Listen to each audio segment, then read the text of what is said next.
안녕하세요, 여러분. 오늘도 건강한 하루 보내고 계신가요? 요즘 건강검진을 받고 오면 혈당이 조금 높네요라는 말을 듣는 분들이 정말 많습니다. 그 순간 마음이 철렁 내려앉죠. 내가 단 걸 너무 먹었나? 이제 당뇨 시작인가? 하는 걱정이 듭니다. 그래서 밥을 줄이고 빵도 피하고 과일까지 절제하면서 나름대로 노력해보지만 이상하게도 혈당 수치는 좀처럼 내려가지 않습니다. 왜일까요? 많은 분들이 내가 단 걸 먹어서 그렇겠지라고 생각하지만 그건 절반만 맞는 이야기입니다. 혈당은 단순히 무엇을 먹느냐의 문제가 아니라 몸이 그 음식을 어떻게 받아들이느냐의 문제이기 때문이에요. 똑같은 밥 한 공기를 먹어도 어떤 사람은 혈당이 급격히 오르고 어떤 사람은 완만하게 오릅니다. 이 차이는 음식이 아니라 몸의 반응 능력에 달려 있습니다. 오늘은 우리가 그동안 놓치고 있었던 혈당이 오르는 진짜 이유를 의학적인 근거와 일상 속 사례로 차근히 풀어보겠습니다. 어려운 용어는 모두 풀어서 설명드릴 테니 편하게 들으셔도 됩니다. 이 방송을 끝까지 들으신다면 왜 내 혈당이 오르는지 명확히 이해하게 되고 오늘 밤 바로 실천할 수 있는 습관 하나를 얻어가실 거예요. 그럼 첫 번째 이야기부터 들어가 볼까요? 많은 분들이 혈당이 오르면 밥을 줄여야지라고 말합니다. 하지만 혈당 상승의 핵심은 밥 자체가 아니라 몸이 그 밥을 어떻게 처리하느냐입니다.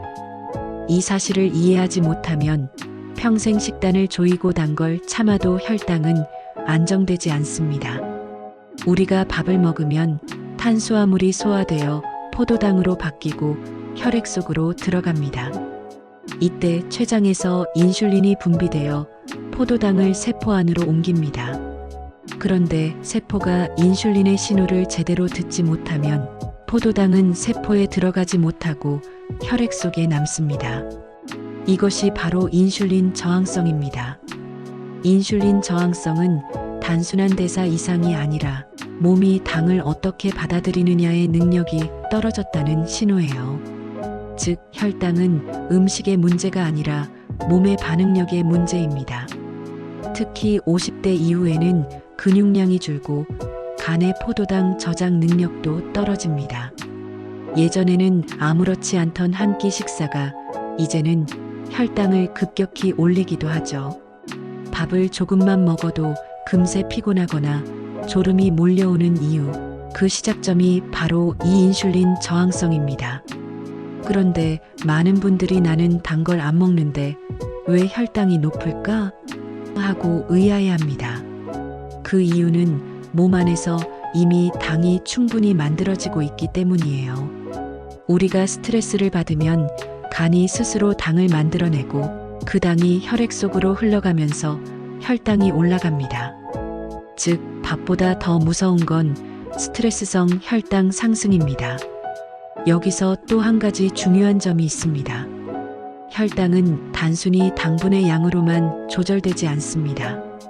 어떤 속도로 흡수되느냐, 세포가 얼마나 민감하게 반응하느냐에 따라 다릅니다. 그래서 같은 밥 한 공기를 먹어도 사람마다 반응이 다르고 누군가는 아무 문제 없이 소화하지만 누군가는 급격히 혈당이 치솟습니다. 이처럼 혈당의 진짜 문제는 밥이 아니라 밥을 받아들이는 몸의 상태와 반응력에 있습니다.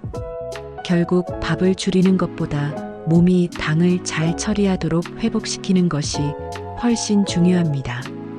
그렇다면 우리 몸의 반응력을 떨어뜨리고 인슐린 저항성을 악화시키는 요인은 무엇일까요? 바로 우리가 매일 느끼는 스트레스입니다. 밥보다도 더 무섭고 더 자주 우리 혈당을 흔드는 숨은 적. 이제 그 이야기를 이어가 보겠습니다. 우리는 흔히 혈당이 오르는 이유를 음식에서만 찾지만 사실 그보다 더 무서운 원인이 있습니다. 바로 스트레스입니다. 스트레스를 받으면 우리 몸은 지금 위험하다고 판단합니다. 이때 분비되는 대표적인 호르몬이 코르티솔이에요. 코르티솔은 간에 저장된 당을 꺼내 혈액 속으로 흘려보냅니다. 몸이 지금 싸워야 하거나 도망쳐야 한다고 착각하기 때문이죠. 즉, 아무것도 먹지 않아도 혈당이 오르는 것입니다. 이걸 스트레스 혈당이라고 합니다. 현대인의 혈당을 올리는 가장 큰 요인이기도 하죠. 특히 불안, 긴장, 분노, 잠 부족은 모두 코르티솔을 자극해 혈당을 높입니다. 밤늦게까지 깨어 있거나 자다가 자주 깨는 분들이 아침에 공복 혈당이 높게 나오는 이유, 바로 이 코르티솔 때문이에요. 새벽 3시에서 5시 사이에는 코르티솔이 자연스럽게 올라가는데 스트레스를 많이 받은 사람은 이 수치가 과도하게 상승합니다. 그 결과 아침 식사를 하지 않아도 혈당이 이미 높게 시작됩니다. 스트레스가 쌓이면 인슐린 저항성도 함께 악화됩니다.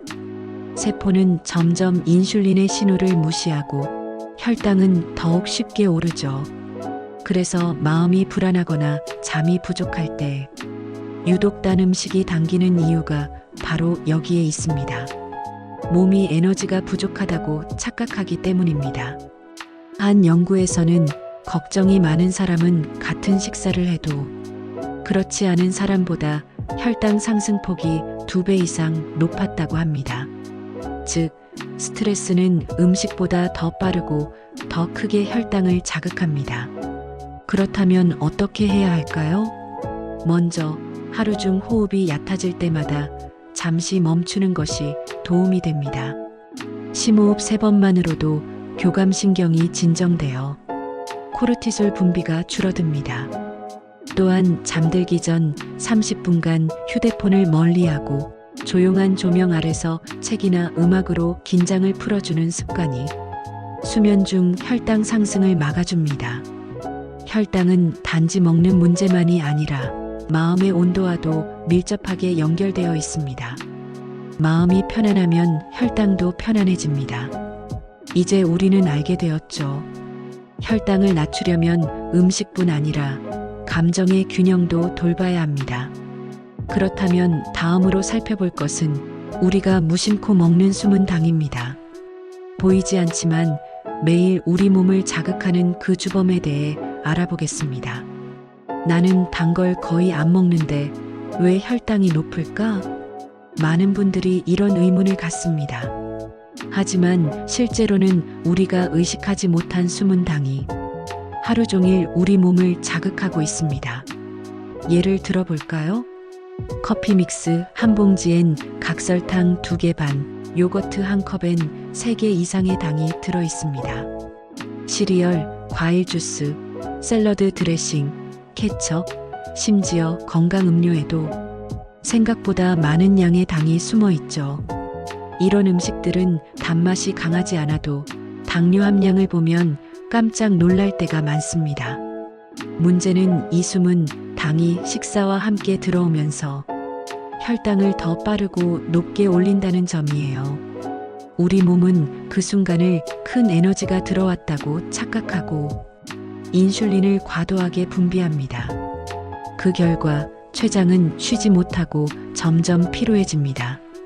이런 일이 매일 반복되면 인슐린 분비가 떨어지고 결국 혈당이 쉽게 오르내리게 됩니다. 하지만 반가운 소식도 있습니다. 이 숨은 당만 줄여도 혈당이 놀라울 정도로 안정됩니다. 단 음료 대신 물이나 보리차, 시리얼 대신 삶은 달걀과 채소, 샐러드 드레싱은 식초나 올리브유로 바꾸는 것. 이런 단순한 습관만으로도 2주 안에 혈당 곡선이 완만해지는 변화를 느낄 수 있습니다. 특히 커피 믹스 대신 블랙커피로 바꾸는 분들이 공복 혈당이 10에서 20으로 낮아졌다는 사례도 많습니다. 우리 몸은 생각보다 빠르게 반응합니다. 숨은 당을 줄이는 순간 인슐린이 쉴 틈을 얻고 혈당이 스스로 안정되기 시작하죠. 여기서 한 걸음 더 나아가야 합니다. 당을 줄이는 것만으로는 완전하지 않습니다. 당을 받아줄 창고, 즉 근육이 건강해야 포도당이 갈 곳을 찾고 혈당이 내려갑니다. 이제 다음 이야기의 주인공은 바로 근육입니다. 당을 태우고 저장하고 다시 안정시키는 우리 몸의 가장 강력한 혈당 파수꾼, 그 이야기를 이어서 만나보시죠.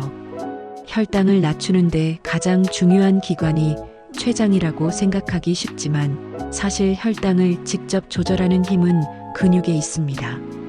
우리가 밥을 먹으면 포도당이 혈액 속으로 들어가고 그 포도당은 근육 속으로 이동해 에너지로 사용됩니다. 그런데 근육이 줄어들면 포도당을 받아줄 창고가 작아집니다. 결국 남은 포도당은 혈액 속에 머물며 혈당을 올리게 되죠. 즉, 근육이 부족하면 아무리 식단을 조심해도 혈당은 쉽게 오르내립니다. 이건 단순히 운동 부족이 아니라 몸의 대사 시스템이 느려진 상태라고 볼 수 있습니다. 특히 50대 이후부터는 해마다 근육이 빠르게 줄어듭니다. 하루 종일 앉아서 일하거나 활동량이 적은 생활 패턴은 근육을 더 약하게 만듭니다. 그 결과 예전과 같은 식사량이어도 혈당이 더 높게 반응하게 되는 거예요. 하지만 다행히도 근육은 다시 만들 수 있습니다. 운동 경험이 없어도 매일 10분만 움직여도 변화가 시작됩니다. 예를 들어 식사 후 10분간 가볍게 걷기만 해도 혈당 곡선이 완만해집니다. 스쿼트 10회, 계단 오르기 3분, 팔굽혀펴기 3세트. 이런 작은 움직임이 포도당을 근육으로 끌어들이는 강력한 신호가 됩니다. 운동 후에는 근육이 인슐린의 도움 없이도 스스로 포도당을 흡수합니다. 즉, 운동은 인슐린 저항성을 개선하는 가장 효과적인 약이죠. 근육이 늘면 혈당은 자연스럽게 안정됩니다. 포도당을 저장할 공간이 넉넉해지니까요. 게다가 근육은 단순히 에너지를 쓰는 기관이 아니라 혈당, 혈압, 체지방까지 함께 조절하는 대사 엔진입니다. 오늘부터라도 운동을 거창하게 생각하지 마세요. 하루 3번, 식사 후 10분 걷기. 이 작은 실천이 당신의 혈당을 되돌리는 첫걸음이 될 것입니다. 이제 우리는 몸의 원리를 이해했습니다. 다음 단계는 그 원리를 일상 루틴으로 만드는 것입니다. 지금부터 혈당을 안정시키는 하루의 흐름, 즉 아침부터 저녁까지 실천할 수 있는 생활 루틴을 알려드리겠습니다. 혈당을 안정시키는 방법은 생각보다 복잡하지 않습니다. 하루의 작은 루틴, 그것만 잘 잡아도 혈당은 놀랍게 달라집니다. 먼저 아침 루틴부터 볼까요? 기상 직후에는 공복 스트레스가 가장 높습니다. 이때 물 한 컵을 마시고 햇살이 드는 창가에서 5분간 가볍게 스트레칭을 해보세요. 이 단순한 습관이 코르티솔 분비를 안정시키고 하루 종일 혈당이 급격히 오르는 것을 막아줍니다. 식사 순서도 혈당 조절의 핵심입니다. 채소, 단백질, 탄수화물 순으로 먹으면 식후 혈당 상승폭이 평균 30% 줄어든다는 연구 결과가 있습니다. 밥 한 숟갈을 줄이는 것보다 먹는 순서를 바꾸는 게 훨씬 효과적이죠. 예를 들어 식사 시작 전 브로콜리나 샐러드를 먼저 드시고 그 다음에 생선이나 두부를 먹은 뒤 밥을 드셔보세요. 소화 속도가 달라지고 포만감도 오래갑니다. 그리고 식후 10분은 꼭 움직이세요. 잠깐의 산책, 설거지, 청소 무엇이든 좋습니다. 20분이 췌장에게는 휴식 시간이 됩니다. 포도당이 근육으로 흡수되면서 혈당이 완만하게 떨어지죠. 하루 3끼 식사 후 10분씩만 움직여도 혈당 곡선은 달라집니다. 의사들이 흔히 말하는 당뇨 예방 운동은 거창한 운동이 아니라 식후의 작은 움직임이라는 사실 기억해 두세요. 마지막으로 저녁 루틴입니다. 잠들기 2시간 전엔 음식을 멈추고 따뜻한 물로 샤워하거나 조용한 음악을 들어보세요. 심신이 안정되면 코르티솔 분비가 줄고 수면 중 혈당이 안정됩니다. 이 세 가지 루틴: 아침에 스트레칭, 식사의 순서, 식후의 움직임. 이것만 꾸준히 실천해도 혈당은 약 없이도 점점 안정됩니다. 이제 이런 루틴을 일상에 녹이는 법을 5가지로 정리해 볼까요? 오늘의 내용을 실천 중심의 혈당 관리 체크리스트로 정리해 드리겠습니다. 지금까지 살펴본 내용을 일상에서 실천할 수 있도록 5가지 핵심 습관으로 정리해 볼게요. 하루에 이 5가지만 지켜도 혈당은 놀랍게 안정됩니다. 첫 번째, 식사 순서. 채소 먼저. 식사 전 샐러드나 나물을 먼저 드세요. 섬유질이 당 흡수를 늦춰 식후 혈당 상승을 완화합니다. 두 번째, 식후 10분 꼭 움직이기. 밥을 먹고 바로 앉지 말고 가벼운 산책이나 집안일이라도 해보세요. 근육이 포도당을 흡수하면서 혈당이 자연스럽게 내려갑니다. 세 번째, 하루 7시간 이상 숙면. 잠이 부족하면 코르티솔이 올라가 공복 혈당이 높아집니다. 잠은 최고의 약입니다. 네 번째, 스트레스 순간엔 심호흡 3회. 깊게 숨을 들이마시고 천천히 내쉬세요. 그 10초의 여유가 코르티솔을 낮추고 몸의 균형을 되찾게 합니다. 다섯 번째, 주 3회 30분 근력 운동. 무리하지 않아도 됩니다. 팔굽혀펴기, 스쿼트, 계단 오르기. 이 세 가지면 충분합니다. 근육은 혈당의 브레이크이자 방패니까요. 이 5가지를 꾸준히 이어가면 몸의 인슐린 감수성이 회복되고 하루의 피로감도 훨씬 줄어듭니다. 건강은 완벽함이 아니라 지속성의 결과입니다. 이제 마지막으로 오늘 이야기를 핵심만 정리해 드릴게요. 혈당이 오르는 이유, 이제 조금은 명확해지셨을 겁니다. 혈당은 단순히 단 음식을 많이 먹어서 생기는 게 아닙니다. 몸이 그 당을 어떻게 받아들이느냐, 그 반응 능력의 문제입니다. 밥의 양보다 중요한 건 몸의 상태, 그리고 스트레스, 근육, 수면, 식사 순서. 이 4가지가 혈당을 결정짓는 핵심 요소입니다. 하루의 루틴을 바꾸면 몸은 반드시 반응합니다. 식사 전 채소 한 입, 식후에 깊은 숨 3번, 그리고 숙면 1번. 이 단순한 4가지 행동이 당신의 혈당을 되돌리는 가장 강력한 치료제입니다. 건강은 특별한 사람이 만드는 게 아닙니다. 오늘을 조금 다르게 보내려는 작은 결심이 쌓여서 만들어지는 결과입니다. 지금 이 순간 당신이 듣고 있는 이 이야기가 그 결심의 시작이 되길 바랍니다. 이제 마지막으로 함께 나누고 싶은 인사로 이 시간을 마무리하겠습니다. 오늘의 이야기가 도움이 되셨다면 좋아요, 구독, 그리고 알림 설정을 눌러 다음 건강 이야기에도 함께 해주세요. 여러분은 언제 혈당이 가장 오르시나요? 식사 후인가요? 스트레스를 받을 때인가요? 댓글로 여러분의 경험을 남겨주시면 다음 영상 혈압이 오르는 진짜 이유에서 혈당과 혈압의 놀라운 연결고리를 함께 이야기해 드리겠습니다. 이 채널은 정확한 지식으로 실천 가능한 건강을 전하는 곳입니다. 당신의 하루가 조금 더 가벼워지고 조금 더 안정되길 바라며 지금까지 함께 해주셔서 감사합니다. 저는 다음 이야기에서 다시 인사드릴게요.